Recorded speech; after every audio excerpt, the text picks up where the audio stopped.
in Romans chapter 4, verse 17, we have a reminder of the promise that God made to Abraham, where he says, I have made you a father of many nations. Now remember, God said this to Abraham when he was an old, impotent man, and he and Sarah had not conceived and could not conceive. But he says, I have made you the father of many nations. In fact, he changed his name.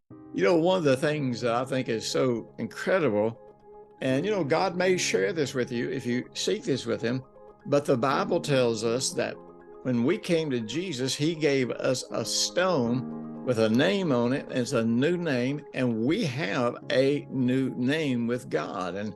And you know, like Abraham, his name was Abraham, and it was, Abram, and it was changed to Abraham, which meant the father of many nations.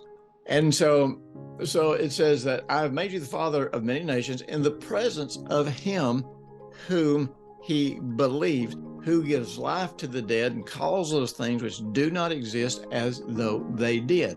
Now, I want you to understand something. God calls us righteous, and we may struggle with our righteousness. We may struggle with sin. You know, being free from sin does not mean that we never sin. Being free from sin means we are free from the power of sin.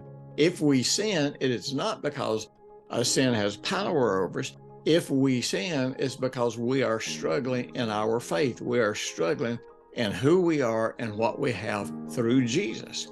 And so Abraham had this promise of being the father of many nations, and he struggled. He made all of these bad decisions.